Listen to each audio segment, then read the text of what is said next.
Bueno, vamos a comenzar la última sesión de esta escuela de idioma. Y será a cargo del profesor Manuel de Pinedo.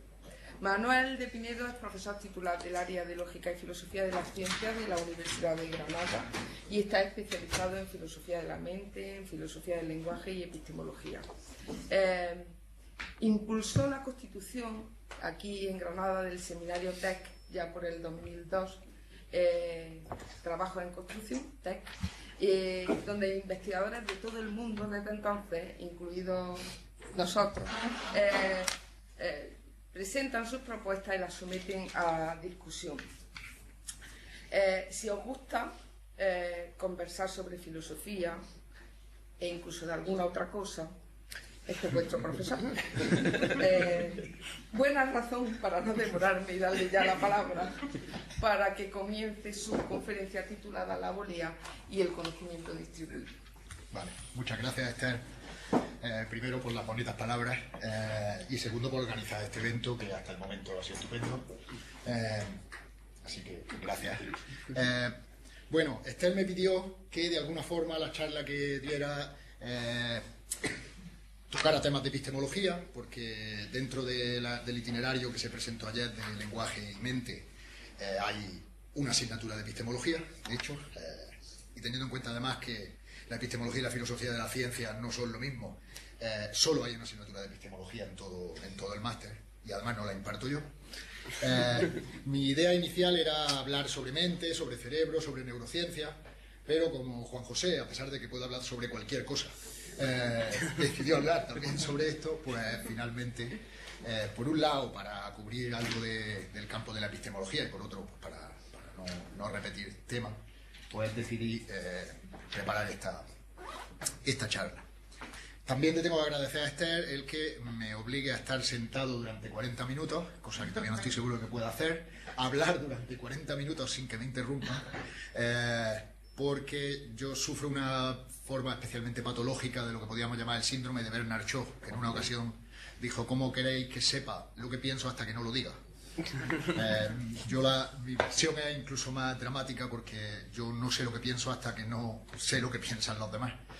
Pero bueno, por eso me he preparado unas transparencias para evitar tener que estar hablando conmigo mismo. Todo esto me ha puesto tan nervioso que he perdido 5 kilos en los últimos días, pero como la cámara te añade 5 kilos... Gracias por avisarme.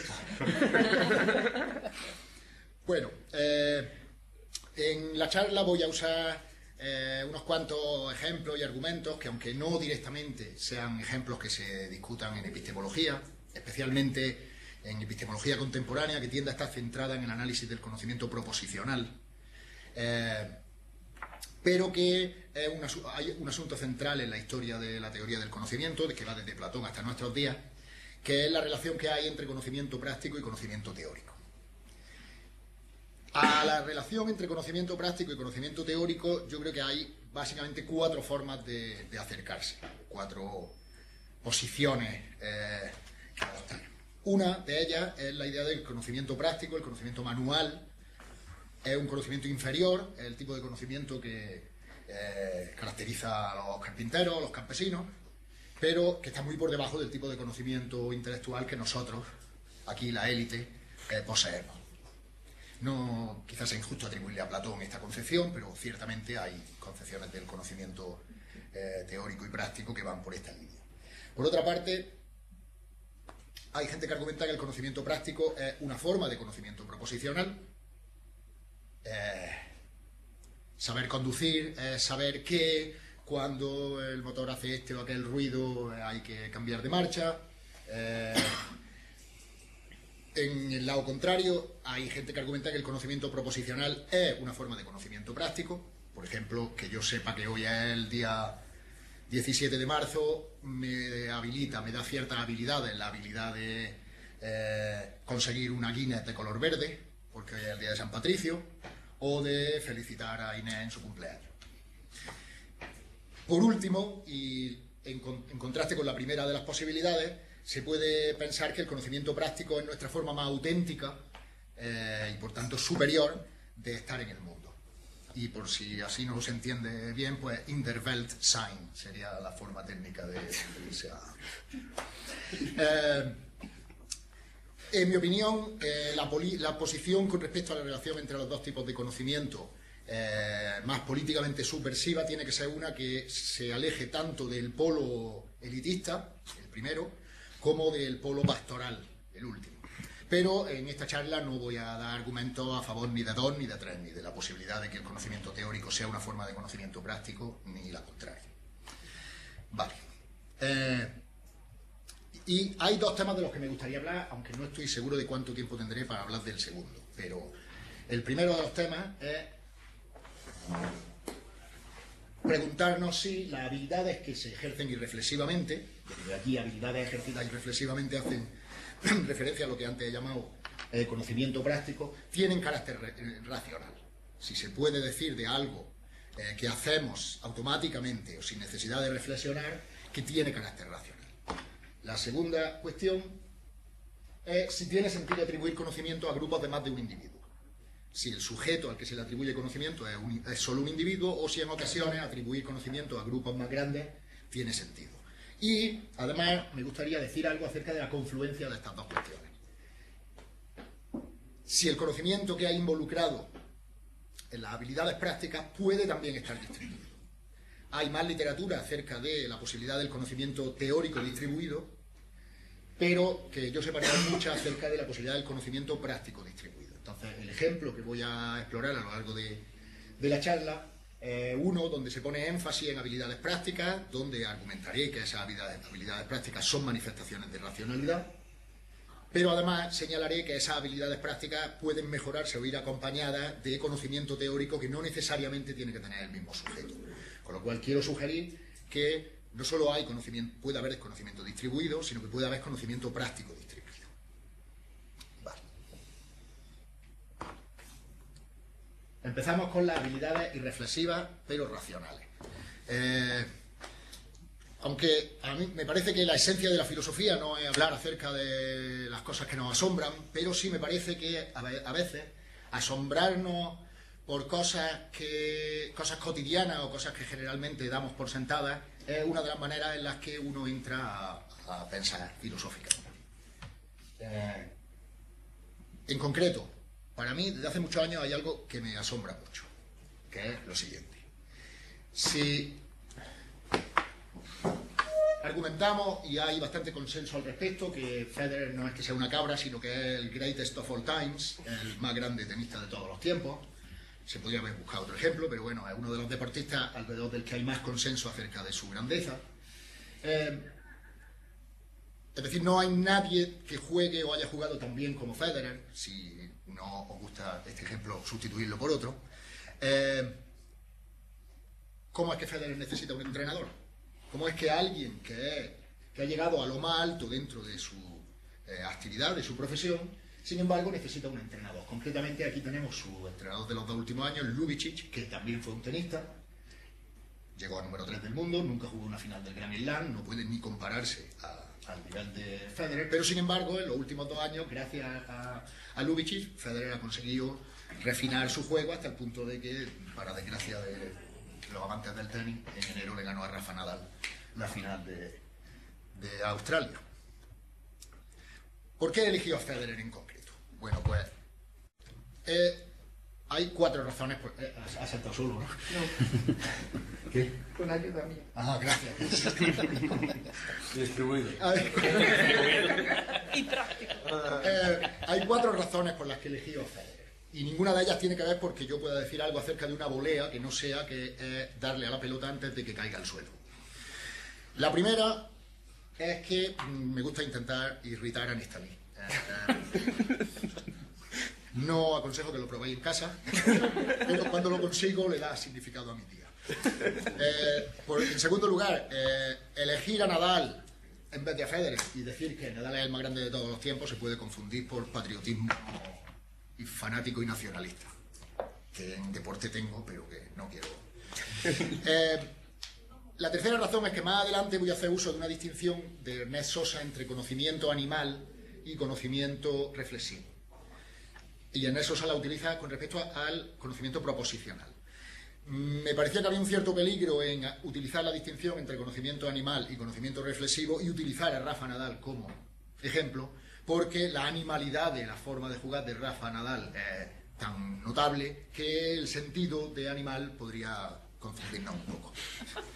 Y por último, porque a diferencia de Rafa Nadal, Federer tiene la suerte de que Foster Wallace, que es uno de los grandes novelistas de los últimos años, escribió una pieza maravillosa sobre él, y John Carlin no es Foster Wallace.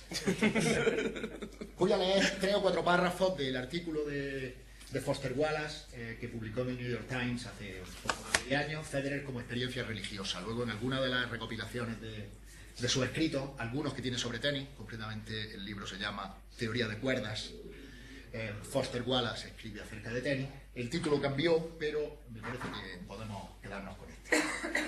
Leo. Es interesante que las cursivas son todas mías, son términos a los que quiero hacer referencia luego más adelante. Es interesante que lo que menos oscurece la televisión es la inteligencia de Federer, ya que dicha inteligencia a menudo se manifiesta como ángulo. Federer es capaz de ver o crear huecos y ángulos para sus golpes ganadores que nadie más puede imaginar, y la perspectiva de la televisión es perfecta para ver y volver a ver estos momentos Federer. Lo que es más difícil de apreciar en la televisión es que esos espectaculares ángulos y ganadores no vienen de la nada. Perdón, la traducción no... que esos espectaculares ángulos y ganadores no vienen de la nada. Con frecuencia están montados varios golpes antes y dependen tanto de la manipulación de la posición del oponente como de la velocidad y colocación del golpe de gracia. Imagina que eres una persona con unos reflejos, coordinación y velocidad sobrenaturales y que estás jugando al tenis de alto nivel. Tu experiencia durante el juego no será que posees fenomenales reflejos y velocidad. Más bien te parecerá que la pelota es bastante grande y lenta y que siempre tienes tiempo de sobra para golpearla. Sobre esta cuestión también insiste Oliver Sacks, después leeré también un pequeño párrafo de Oliver Sacks, que también señala la diferencia entre la percepción del espectador y lo que nota son los reflejos y la velocidad frente a la percepción del bateador de béisbol en el caso del ejemplo de Oliver Sacks. Esto es,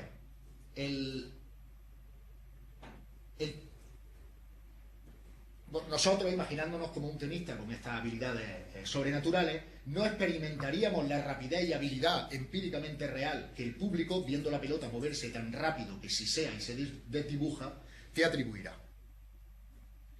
El resultado es que el tenis profesional incluye intervalos de tiempo demasiado breves para la acción deliberada. Temporalmente nos encontramos más en el rango operativo de los reflejos, reacciones puramente físicas que rodean... reacciones puramente físicas que rodean el pensamiento consciente, la vuelta alrededor del pensamiento consciente. Y sin embargo, un resto efectivo depende de un gran número de decisiones y ajustes físicos que son mucho más intencionales e involucrados que parpadear o dar un salto de sorpresa o de miedo. Por favor. El entrenamiento aquí es tanto muscular como neurológico. Pegar miles de golpes día tras día desarrolla la habilidad de actuar por sensación, por sensaciones, lo que no puede hacerse por medio de pensamiento consciente. La práctica repetitiva de este tipo puede ser tediosa, incluso cruel para alguien ajeno, pero un espectador no puede sentir lo que pasa en el interior del jugador. Pequeños ajustes una y otra vez y un sentido de que el efecto de cada cambio se hace más y más acentuado, incluso mientras se va desvaneciendo de la conciencia. He señalado algunas de las palabras que he puesto en cursiva en el texto y además he usado un código de colores para distinguir algunas que claramente hacen referencia a habilidades racionales, conceptuales o intelectuales, inteligencia, planificación, decisiones intencionales, tanto en la narración de Foster Wallace como en la concepción habitual de en qué consiste ser un deportista. Hay elementos de estos involucrados, no necesariamente durante el juego, pero están involucrados. En contraste, Foster Wallace, en azul es subrayado. Soy daltónico, así que si digo rojo y es verde o verde es rojo, como digo las palabras, no. Pero el azul sí lo reconozco. En azul es subrayado términos que hacen referencia, que no involucran aspectos intencionales o mentales, o incluso niegan que existan: reflejo, acción no deliberada, reacción física sin pensamiento consciente. Y por último, hay algunos términos que parece que están a medio camino: coordinación, la práctica repetitiva, ajustes físicos que se van desvaneciendo de la conciencia. Entonces, todos los elementos que me interesa señalar, que me interesa subrayar y sobre los que quiero hablar, están mencionados por Foster Wallace.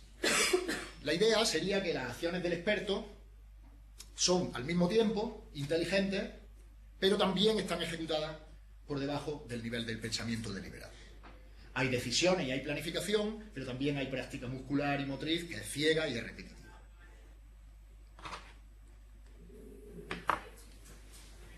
Por otra parte, parece, y con frecuencia a los partidarios de la idea de que no hay racionalidad involucrada en la acción irreflexiva de los expertos, parece que durante la acción, especialmente si la acción, el tiempo importa, si el tiempo apremia, durante la acción experta mejora si ésta fluye de manera irreflexiva, de manera automática del cuerpo, sin que medie la reflexión. Esto es como si la reflexión fuera un obstáculo para estar en la zona, que es un término que con frecuencia utilizan los deportistas, o para mantenerse en la onda o estar in the groove, que es una expresión que, si no me equivoco, tiene su origen en la música. Podría haber puesto un ejemplo que hiciera relación al sexo, pero como ya Juan José y Eduardo han mencionado el tema, no quiero ser repetido.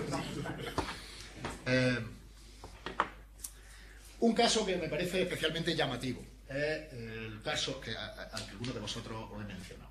Es el caso de Doc Ellis. Doc Ellis era un pitcher, no, pitcher es el que lanza la pelota en el béisbol, era un pitcher de los Pittsburgh Pirates, y en el año 1970 consiguió algo que se consigue muy excepcionalmente, que lo llaman no-hitter, que es lograr que el bateador no golpee una sola de tus pelotas a lo largo de todo el partido. Esto pueden pasar años y años sin que ocurra, y hay equipos como los Mets que jamás lo han logrado. Lo interesante de este caso es que Doc Ellis se fue de juerga un jueves por la noche y se levantó con resaca la mañana siguiente, el viernes, y como uno hace cuando se levanta con resaca, pues en vez de tomarse unos Weetabix se tomó 3 tabletas de ácido. Al rato apareció su mujer por la casa con el periódico del sábado, y entonces pues él inmediatamente pensó: he viajado en el tiempo. Su mujer lo convenció de que no había viajado en el tiempo, de que era sábado, de que se le habían pasado 30 horas en lo que él creía que eran 8 y que tenía que jugar 3 horas más tarde. Con lo cual lo duchó, lo montó en el coche y se lo llevó al estadio. Él no recuerda mucho del evento, pero el caso es que bajo el efecto de una droga que tradicionalmente no se considera ser una droga que aumente la performance de un deportista, la sensación que él recuerda es que había un túnel y la pelota iba pelota, y que el árbitro era Richard Nixon. Eso es lo que él puede encontrar. Uno puede encontrar en internet listas de las 5 o las 10 cosas más espectaculares logradas bajo el efecto de las drogas, normalmente escritas por psicomonjes. Esta casi sistemáticamente aparece en todas esas listas. Por encima del descubrimiento de la doble hélix del DNA por parte de Watson, que parece ser que no la inventó Watson, sino que se lo robó a una mujer, según nos contó allá Eulalia, o por encima del descubrimiento del psicoanálisis bajo el efecto de la cocaína por parte de Freud. También es posible que alguien con el valor de ir al campo con ese peinado pueda conseguir cosas que los demás no conseguimos. Oliver Sacks, en un artículo del New Yorker, interesantísimo, paseo droga, en la charla Velocidad, escribe lo siguiente, en este caso con respecto al béisbol en lugar de al tenis.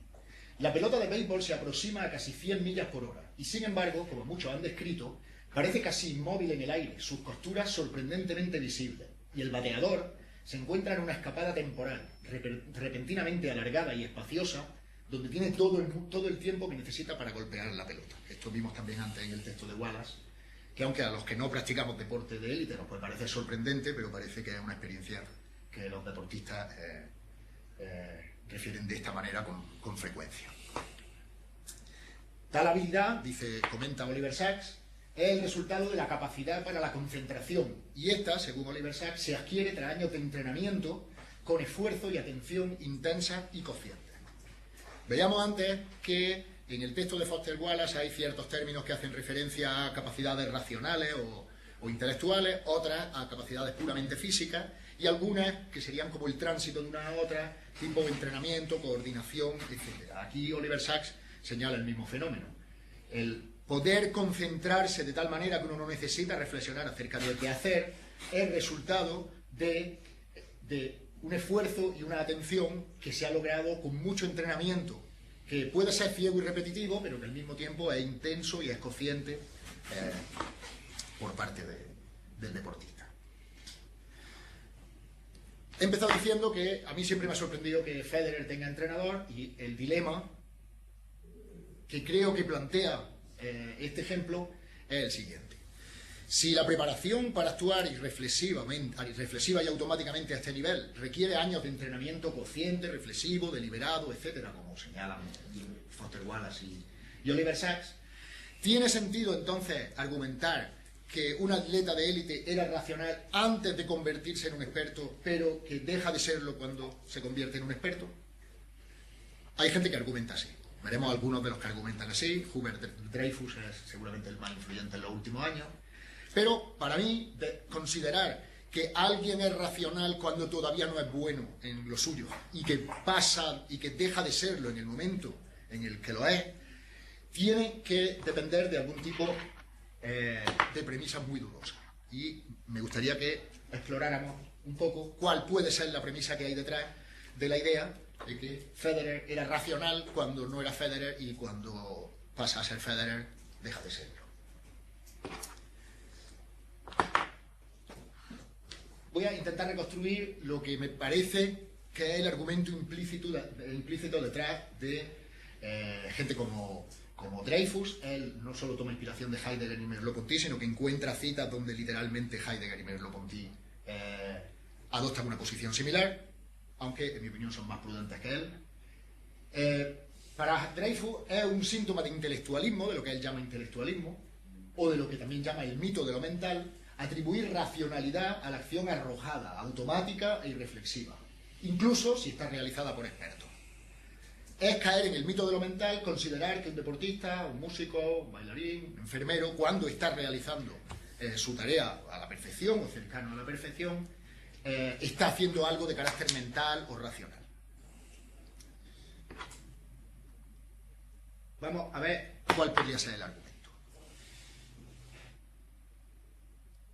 El pensamiento racional, para que neguemos pensamiento racional o racionalidad a un experto que está realizando su trabajo cercano a la percepción, hay que de alguna manera comprometerse con la idea de que el pensamiento racional implica distanciarse de nuestra perspectiva activa y corporal en el mundo. Y posiblemente implica también la aplicación de principios o normas generales a casos particulares. Si la racionalidad es esto, si la racionalidad es distanciamiento y además implica distanciamiento y generalidad, pero sin embargo la mayor parte de nuestro trato con el mundo está definido por dicha actividad corporal y no involucra distanciamiento alguno, entonces la mayoría de nuestra vida no está racionalmente constituida.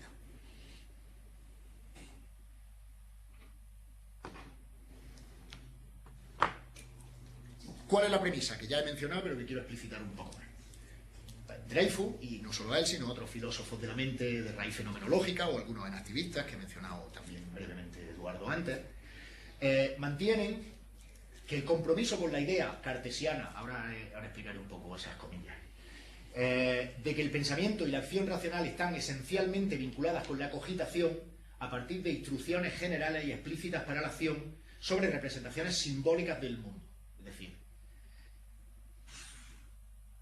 a pesar de que se oponen a la idea de que somos fundamentalmente cogitadores distanciados, pero comparten con Descartes la idea de que pensar, ser racional, es esencialmente estar distanciado y separado del mundo.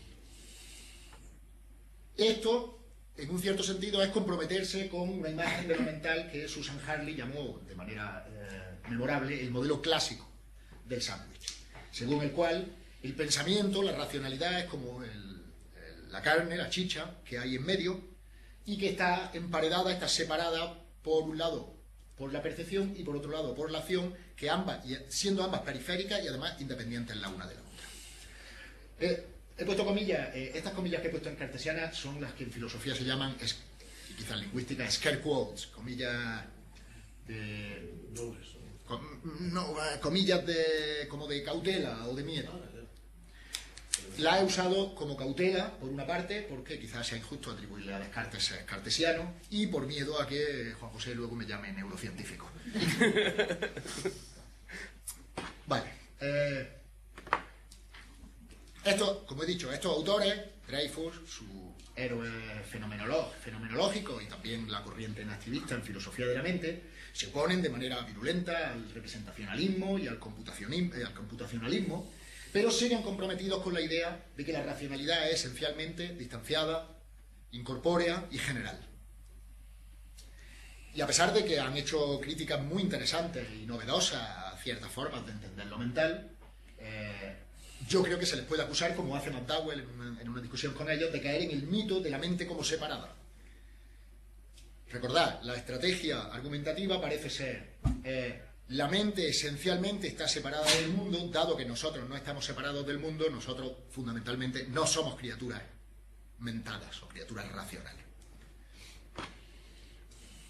Vale, quiero hacer dos analogías, quiero plantear dos analogías, que quizá para algunos puedan hacer que el argumento o el ejemplo adquiera un poco más de fuerza. Porque uno puede reconocerle altas dosis de racionalidad a Federer en sus procesos de entrenamiento, en sus capacidades verbales, que las tiene en un buen número de idiomas, en sus decisiones sobre qué chaqueta ponerse, pero sin embargo considerar que allí en el campo, en el calor del momento, no es cuando Federer está mostrando esa racionalidad. Pero creo que la situación no es muy diferente a la que ocurre cuando uno está teniendo una conversación relajada con unos amigos en un parque o después de una comida con la familia o incluso con el camarero de la cafetería de la facultad, donde sin que medie reflexión, sin que uno deliberadamente tenga que elegir ni una sola de sus palabras, es decir, en un cierto sentido uno está tan arrojado y entregado irreflexivamente a la situación como lo está Federer jugando al tenis, pero sin embargo la actividad es una actividad difícilmente eliminable del campo de lo racional. Comunicarse, hablar, hacer juegos de palabras, etc. O sea, incluso en uno de los paradigmas de actividad humana de carácter racional, que es la comunicación lingüística, uno con frecuencia siente que no está deliberando, que no está razonando, que no está eligiendo las palabras, ni siquiera eligiendo qué es lo que está haciendo.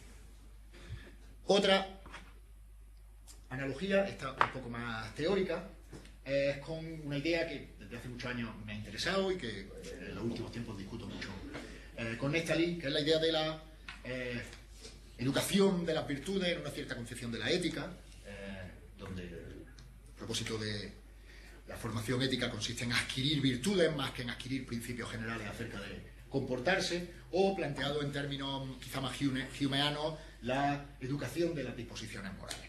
El ejemplo que quiero utilizar es un ejemplo en el que quiero que contrastemos a alguien que de forma irreflexiva, automática, por así decirlo, como segunda naturaleza, como resultado básicamente de su educación moral, en una situación concreta, sin tener que reflexionar, hace lo correcto, quizá hace lo correcto y no podría hacer otra cosa, dada la manera en la que se le ha educado, y en contraste hay otra persona que, aun tomando exactamente la misma decisión, necesita deliberar, hacer inferencias, apelar a principios morales, etc. Me parece que, como mínimo, la primera persona merece tanta alabanza moral como la segunda. A no ser que uno tenga una concepción según la cual uno solo es alabable moralmente cuando va contra sus propios instintos. Pero me parece que hay muchas concepciones de la moral donde alguien que irreflexivamente hace lo correcto merece tanta alabanza moral como alguien que lo hace reflexivamente. Considero que esto es un argumento para considerar que actuar de la manera correcta en el ámbito de lo moral como resultado de haber sido educado adecuadamente no lo saca uno del terreno de lo moral. Igualmente, actuar de la manera en la que Federer actúa irreflexivamente cuando está voleando en el campo, no como resultado de un largo proceso que involucra racionalidad, no lo saca de la racionalidad. Voy a poner un tercer ejemplo. Ya que mencionaba Bob Dylan, Eduardo, antes, pues lo voy a mencionar yo también. Poco después de que le dieran el Nobel de Literatura a Bob Dylan, cuando Leonard Cohen públicamente lo celebró, y dijo la mejor frase que yo he oído en el contexto de ese premio Nobel, que es como ponerle una medalla al Everest por ser la montaña más alta. y poco después creo que Leonard Cohen murió quizá por miedo a que le pusieran a él también una medalla por ser el K2, comentó una conversación que tuvieron él y Bob Dylan a mediados de los años 70. Y se encontraron en un concierto en algún sitio y Bob Dylan le había gustado muchísimo una canción de Leonard Cohen que acababa de sacar y le preguntó: ¿qué canción más bonita? Me ha encantado esto, lo otro. ¿Cuántos tardaban en componerla? Y Leonard Cohen dijo: unos 2 años. Vale. Y entonces Leonard Cohen le dijo, creo que sobre Isis, en la canción Isis: oh, me ha gustado muchísimo esa viola, tal y cual, qué canción más estupenda. ¿Cuántos tardaban en componerla? 15 minutos. Y el comentario que hacía Leonard Cohen era algo así como: así es como las cartas salieron de la baraja. Independientemente de que sea verdad o mentira que Bob Dylan tardara 15 minutos, Bob Dylan era un poco tendente a la mentira, hay casos en la historia de la poesía donde poetas mantienen que han soñado el poema y se han levantado por la mañana y lo han escrito en un arranque de inspiración.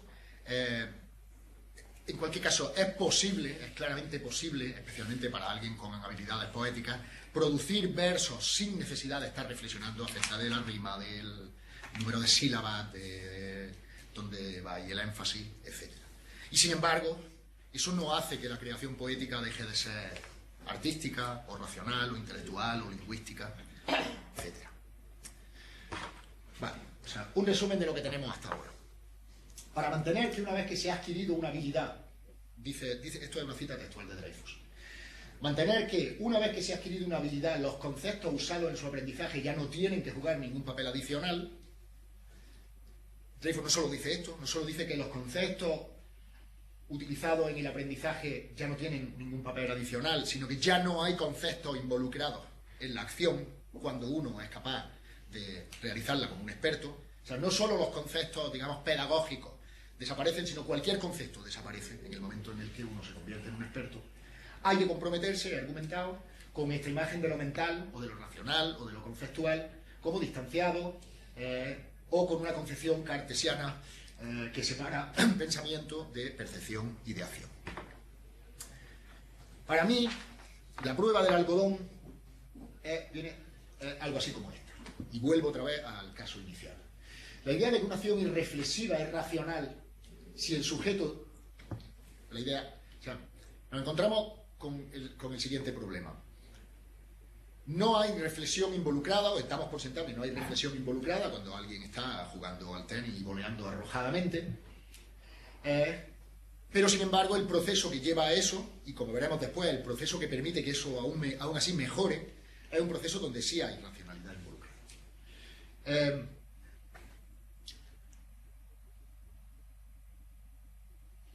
¿En qué sentido podemos decir que una acción de este tipo, donde no hay deliberación en ese momento, ni hay reflexión en ese momento, merece ser llamada racional? Un argumento es: lo que ha llevado hasta ese punto es racional, y es más, dado que puede mejorarse, cosa que era la que haré hincapié más adelante, habrá racionalidad involucrada, pero en ese momento no la hay. ¿Cómo convencemos a Dreyfus de que en el momento de volear hay racionalidad, y no solo antes y después? Pues, en mi opinión, basta con estar de acuerdo con esta idea. Si el sujeto de la acción encuentra que la pregunta ¿por qué lo ha hecho? Es inteligible, incluso si la respuesta que nos da es no lo sé, me ha apetecido, estamos ante un caso donde hay racionalidad involucrada. Si el sujeto reconoce que es inteligible pedirle razones para su acción, incluso si no había ninguna razón explícita o reflexiva en ese momento, yo creo, y aquí sigo a McDowell en el uso de esta expresión, sí creo que estamos ante un caso de racionalidad práctica. McDowell habla de un caso límite. ¿Por qué un caso límite? Bueno, es un caso de práctico, claramente, porque el ejemplo que estamos viendo es un ejemplo de alguien jugando al tenis. El ejemplo que pone McDowell es alguien que coge un frisbee en el aire, paseando por la playa, se le acerca un frisbee, salta y lo coge. Es un caso de racionalidad porque el sujeto reconoce que es inteligible que le pregunten por qué lo ha hecho, y el límite porque el sujeto no aduce ningún tipo de razón. Reconoce que podría haberla, pero en ese momento no había ninguna razón explícita que lo haya llevado a actuar. El contraste es entre la respuesta por ninguna razón en particular me ha apetecido y considerar que la pregunta no tiene sentido. O bien decir, ha sido un reflejo. Si alguien nos pregunta por qué nuestra pierna se ha reventado después de que nos den un martillazo, podemos dar causas de que eso haya ocurrido, pero no podemos dar razones, ni siquiera decir, no lo sé, ninguna razón en particular me ha apetecido, sino que lo que diríamos es, no hay razones, no ha sido por razones, ha sido por causas.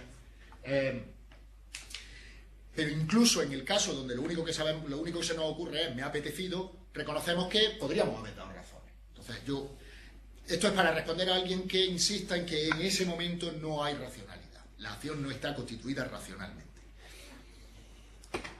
Vale. Pues pasamos a la segunda parte. He comentado al principio que quería hablar por una parte de la relación entre conocimiento práctico y teórico, con el ejemplo de Federer, y ahora quiero decir algo acerca de la posibilidad del conocimiento distribuido y en concreto de la posibilidad del conocimiento distribuido con respecto a conocimiento práctico. Vale. He asumido hasta este momento, junto con Dreyfus y con Foster Wallace y Oliver Sacks y muchos deportistas, que efectivamente la acción es irreflexiva. Pero eso, por lo menos entre paréntesis, quiero decir que también puede discutirse. Por ejemplo, Bárbara Montero es una filósofa americana y en el pasado fue bailarina profesional.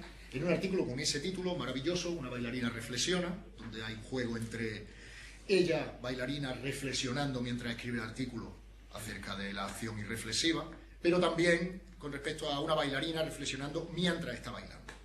Y dice Bárbara Montero, se opone a lo que ella llama el principio de automaticidad. La imagen según la cual la acción experta es natural y sin esfuerzo, no involucra esfuerzo, ni pensamiento autorreflexivo, ni planificación, ni predicción, ni deliberación, ni esfuerzo mental, y el trabajo duro, el trabajo que involucra todas estas cosas, es la práctica y el entrenamiento. Pero en el momento en el que el bailarín o la bailarina sale al escenario, todo esto desaparece y ya no hay reflexión involucrada. Señala Bárbara Montero que esa no es su propia experiencia como bailarina y que además la acción automática se vuelve de alguna manera estancada. Por muy experta que sea, la acción automática se vuelve estancada e incluso los mejores expertos están continuamente probando enfoques nuevos. Es decir, quizá la acción irreflexiva no sea tan irreflexiva, pero cierro el paréntesis y seguimos concediéndole a los enemigos de la racionalidad en la acción práctica que la acción práctica experta es plenamente irreflexiva. Pues al igual que la bailarina reflexiona, un tenista se puede explicar, y un tenista se puede explicar mejor, se puede explicar peor. En mi opinión, Federer se explica bastante bien, pero su capacidad para explicarse, la capacidad que tenga el tenista para explicarse, parece que es como mínimo parcialmente independiente de su capacidad para volear, para servir, para cambiarle el ritmo a una pelota, para buscar un ángulo, etc.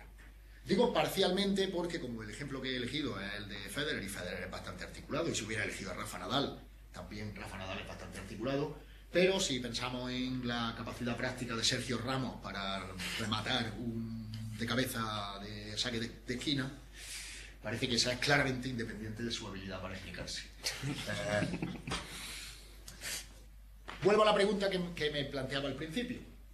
¿Cómo puede alguien que llega a ser el mejor en una actividad que no está racionalmente estructurada, sin embargo mejorar? Llegar a ser el mejor en una actividad no racional y mejorar, y no solo mejorar brutamente aumentando la velocidad de los golpes o la velocidad de la carrera de las piernas, sino probando ángulos nuevos y haciendo el tipo de ajustes y mejoras que continuamente un deportista de élite tiene que estar haciendo a lo largo de su carrera. O, volviendo al caso inicial, ¿cómo es posible que Ljubicic le pueda enseñar nada a Federer? O el tío de Rafa Nadal, que ni siquiera ha sido tenista profesional, a Rafa Nadal. Bueno, pues ahora voy a hablar un poco de esta distinción que hace Ernest Sosa entre conocimiento animal y reflexivo. Ernest Sosa, aunque los términos pueden confundir, porque Ernest Sosa está hablando de conocimiento proposicional y distingue entre saber animalmente que P y saber reflexivamente que P. En concreto, él define El primero define el conocimiento animal como creencia apta. Y en contraste, el conocimiento reflexivo lo define como creencia apta defendible. O, por hacerlo un poco más enrevesado, creencia apta que el sujeto cree aptamente que es apta. Quiero utilizar esta distinción porque me parece que puede iluminar el caso del conocimiento práctico y cuestionaré un poco la idea de Sosa de que el conocimiento reflexivo es mejor conocimiento que el conocimiento animal. Dado el tipo de ejemplos que utiliza Sosa, parece preferible, o parece ser un conocimiento más robusto, más sólido, no solo saber algo, sino poder aducir razones, o apelar a la credibilidad de un testimonio, o poder dar pruebas, etc. Entonces parece que si los casos que contrastamos son el de alguien que sabe que hoy es viernes, quizás no, de alguien que sabe que el transiberiano está al final, termina en Vladivostok, sencillamente porque alguna vez lo oyó y lo recuerda, y el de alguien que conoce a la perfección la geografía de Asia y por tanto puede justificar su aseveración, parece que el segundo está en mejor posición, que de alguna manera podríamos decir que el conocimiento del segundo, el reflexivo, el que cree aptamente que su creencia es apta, es superior al conocimiento animal del primero, que sencillamente es creencia apta, es apta porque uno lo recibió de una fuente fiable, pero uno no recuerda cuál era esa fuente. En el momento en el que incluimos la posibilidad del conocimiento distribuido y además la posibilidad de poner en el centro el conocimiento práctico, la idea de que el conocimiento reflexivo sea mejor que el conocimiento animal me parece que se va volviendo más dudosa. Vale, pues vamos a intentar aplicar esta distinción al caso que nos ocupa. Para considerar que Federer es el mejor voleador de todos los tiempos, y puesto ahora en términos de la distinción de Sosa, el mayor poseedor de conocimiento animal sobre cómo volear, no es necesario exigirle a Federer que además sea el que mejor pueda defender con razones y argumentos la grandeza de su voleo. Esto me parece que es obvio. Además, es más que dudoso que alguien que sí puede hacerlo, que alguien que tiene la capacidad de dar razones y argumentos sobre la grandeza de la volea de Federer, pero que es un voleador medio, como es su entrenador, o no sabe volear en absoluto, como puede ser un comentarista de televisión, de tenis, tengan mejor conocimiento sobre el volear del que tiene Federer. En el mejor de los casos, tienen un conocimiento distinto. Yo diría, no solo en el mejor de los casos, tienen un conocimiento distinto. No me parece adecuado comparar cuál de los dos conocimientos es mejor, dado que el propio Federer necesita ese tipo de conocimiento también para mejorar su volea. Con lo cual, el hecho de que el otro conocimiento reflexivo teórico sea necesario incluso para mejorar la práctica de alguien que ha llegado tan cerca de la perfección, hace pensar que comparar cuál es mejor de los dos conocimientos es un poco extraño. Yo creo que el ejemplo nos sirve para ilustrar dos cuestiones. Por un lado, que creo que tiene sentido hablar de conocimiento práctico distribuido. Federer puede saber volear mejor que nadie, pero su volea ha mejorado porque entrenadores como el que tiene ahora y como los que ha tenido antes, que saben volear peor, sin embargo saben que la volea se puede perfeccionar de esta o de aquella manera. No necesariamente tiene que ser porque saben más con respecto a... han reflexionado más sobre la volea, sino quizás solo porque pueden observar la volea de Federer desde fuera. Pero en cualquier caso, aquí lo que me interesa es subrayar lo distribuido. Por otro lado, el sujeto de conocimiento animal y el sujeto de conocimiento reflexivo no tienen por qué ser el mismo en el caso práctico. Si mi ejemplo tiene sentido, en el caso práctico el sujeto del conocimiento animal sobre cómo volear es una persona y el sujeto del conocimiento reflexivo de que la volea se puede mejorar de esta manera o la otra es una persona distinta. Pero que mejore la volea de Federer depende de que haya alguien, sea él, sea otro, que tenga ese tipo de conocimiento reflexivo. Ahora bien, en el caso proposicional tampoco parece que sea necesario que el mismo sujeto sea el que le atribuimos el conocimiento animal y al que le atribuimos el conocimiento reflexivo. Voy a poner un ejemplo y con esto ya voy a terminar.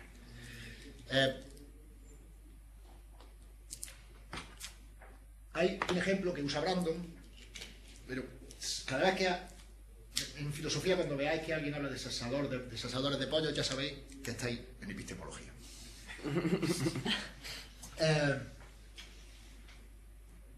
Un buen cesador de pollo sabe para cada pollo que le ponen delante, y con muy poco margen de error parece ser, que el pollo es hembra o el pollo es macho. Pero puede también saber que hay expertos en la neurociencia del sexaje de pollo que saben que los reconocen el sexo del pollo gracias a algún tipo de información olfativa o de lo que sea. Vamos a suponer que hay información olfativa. Sin embargo, estos expertos neurocientíficos del sexaje de pollo no saben si este pollo, el pollo Hillary, es macho o es hembra sin preguntarle al cesador de pollo. Excepto que ellos mismos tengan la habilidad práctica de, por medio del olfato y de forma inconsciente, reconocer si el pollo es macho o si el pollo es hembra. Entonces, con respecto a esto, me gustaría que nos preguntáramos también quién tiene mejor conocimiento en este tipo de ejemplos y si tiene sentido decir que hay uno de los dos que tiene mejor conocimiento. Tenemos el cesador de pollos que sabe de este pollo que hay aquí, que es un pollo macho, sabe que es un pollo macho, tiene una forma de conocimiento proposicional. De hecho, a cada pollo que le pongamos delante será capaz de decir con enorme fiabilidad, emitir una proposición verdadera, macho, hembra. Tenemos por otra parte a alguien que sabe mucho acerca de cómo el sistema nervioso es capaz de detectar diferencias sutiles de sexo en pollo. Pero no hay nadie que tenga simultáneamente el conocimiento animal y el conocimiento reflexivo.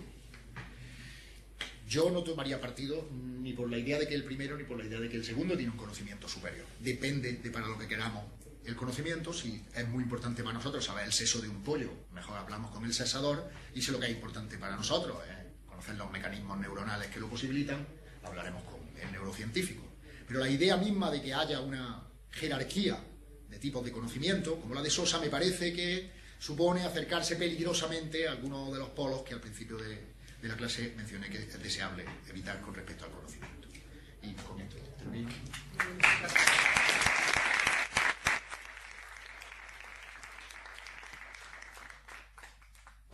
¿Preguntas? Sí, yo tenía una pregunta, y es que bueno, muchas gracias por tu conferencia. Me ha recordado un poco un texto que leí en una asignatura que era neuroética. No tiene que ver directamente, pero me sirve para la pregunta.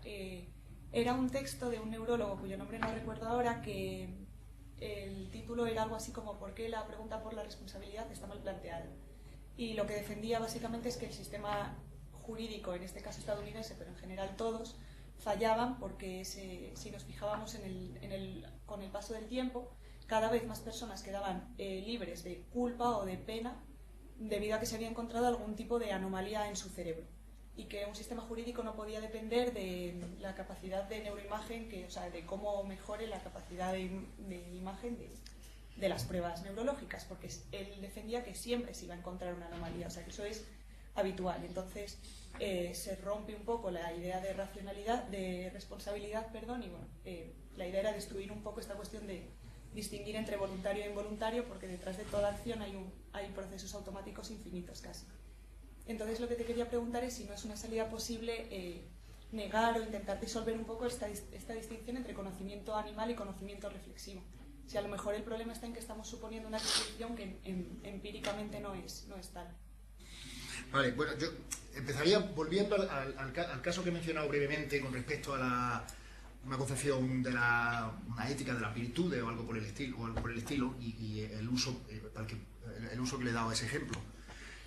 Porque es un poco paralelo a decir, por medio de neuroimágenes podemos encontrar anomalías en el cerebro que podríamos considerar que son un síntoma de que la acción es involuntaria, y en el momento en que la acción es involuntaria o que el sujeto no podía haber actuado de otra manera, entonces la atribución de responsabilidad está fuera de lugar. El ejemplo que yo he puesto antes iba en la dirección de decir, no, incluso si la acción es involuntaria, la acción de saltar al río a salvar al niño que se está ahogando, es involuntaria, automática, y dada la manera en la que uno lo han educado, y antes de que uno sea consciente de cuestiones morales, no puede evitar saltar y salvar al niño. me parece que eso no implica que esa acción no merezca una evaluación moral. Incluso si el propio sujeto dice que no sé por qué lo he hecho. Me he encontrado de pronto en el agua cogiendo al niño. Me parece que señalar a... En este caso no hemos bajado tan abajo como el nivel neurológico, pero sí nos hemos retrotraído a una educación que alguien ha podido recibir con 2, 3, 4, 5 años antes de que se haga preguntas o reflexiones sobre lo moral. Me parece que una cosa no tiene que ver con la otra. Se podría argumentar, hace falta que uno haya hecho algún tipo de esfuerzo en algún momento para que sus acciones futuras merezcan evaluación moral. Yo ni siquiera eso lo tengo claro. Ahora, ¿qué nos dice esto con respecto a la distinción entre conocimiento animal y reflexivo? Es posible que en el momento en que nos movamos a un caso más netamente práctico, que no es saber en qué estación termina el transiberiano, sino saber volear o incluso saber distinguir el sexo de un pollo, la distinción se vuelve más problemática que en el caso teórico. En el caso teórico parece que sí hay casos claros, donde uno recuerda el año en el que ocurrió una batalla, uno tiene razones para tener confianza en su memoria, pero sin embargo esa es la única razón que puedo aducir. Lo aprendí de niño y tengo buena memoria. A lo sumo serían las razones que uno podría dar, frente a las razones que podría dar a alguien que es experto en trenes europeos.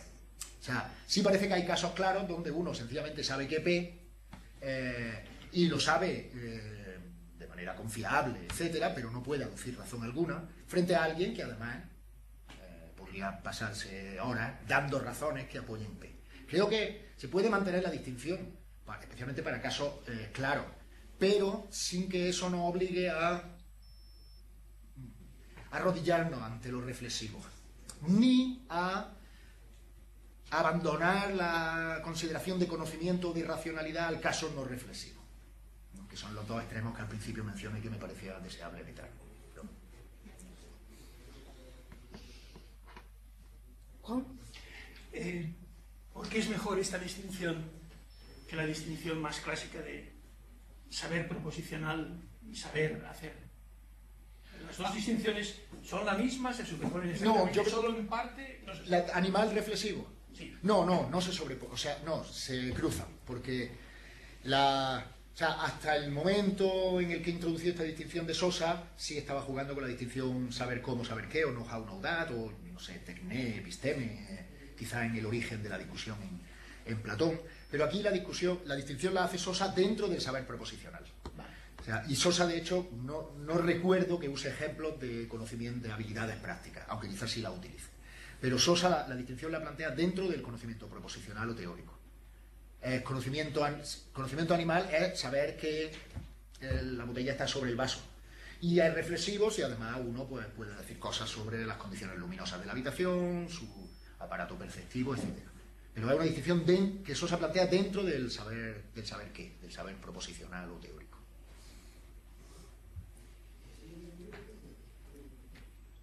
¿Más preguntas? Bueno, pues entonces lo dejamos aquí. Muchas gracias. Vale.